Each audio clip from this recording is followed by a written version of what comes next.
Assalomu alaykum, hurmatli ijtimoiy tarmoq kuzatuvchilari.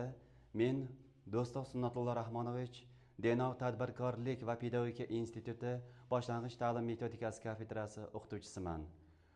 Bugungi mavzumiz o'quvchilarni maktabgacha bo'lgan davrda tayyorgarligini aniqlash va tartibga solish, nomerlashga, o'rgatishga tayyorgarlik mavzusiga boshlanadi. Bugungi mavzumiz 3 rejadan iborat.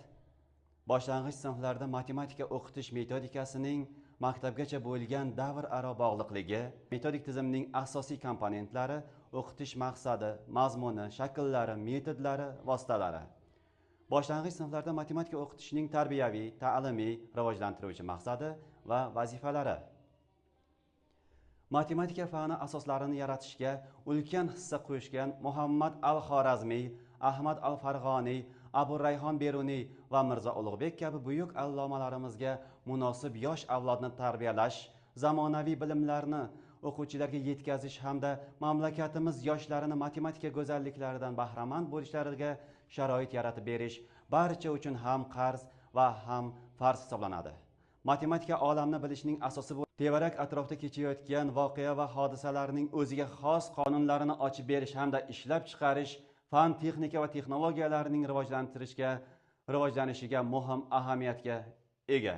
Ma'lumki, matematika fani inson aqlini charxlaydi, diqqatini rivojlantiradi, ko'zlangan maqsadga erishish uchun qat'iyat va irodani tarbiyalaydi, algoritmik tarzda tartib intizomlilikka o'rgatadi va eng muhimi mulohaza yuritishga chorlaydi hamda tafakkurni kengaytiradi.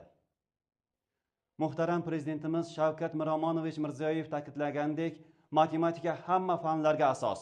Bu fanlarni yaxshi bilgan bola aqlli, keng tafakkurli bo'lib o'sadi, istalgan sohada muvaffaqiyatli ishlab ketadi. Mamlakatimizda matematika 2020-yildagi ilm fanni rivojlantirishning ustuvor yo'nalishlaridan biri sifatida belgilandi hamda matematika ilm fani va ta'limi rivojlanishini yangi sifati bosqichiga olib chiqishga qaratilgan qator tizimli ishlar amalga oshirilmoqda. Jumladan, O'zbekiston Respublikasi Prezidentining 2019-yil 29-apreldagi PF 57-12 sonli farmoni asosida qabul qilingan O'zbekiston Respublikasi xalq ta'limini 2030-yilgacha rivojlantirish konsepsiyasi, 2019-yil 9-iyuldagi matematika ta'limi va fanlarini rivojlantirishni davlat tomonidan qo'llab-quvvatlash, shuningdek O'zbekiston Respublikasi Fanlar akademiyasining Romanovskiy nomidagi matematika instituti faoliyatini tubdan takomillashtirish chora-tadbirlar to'g'risidagi PQ 4387 sonli qarori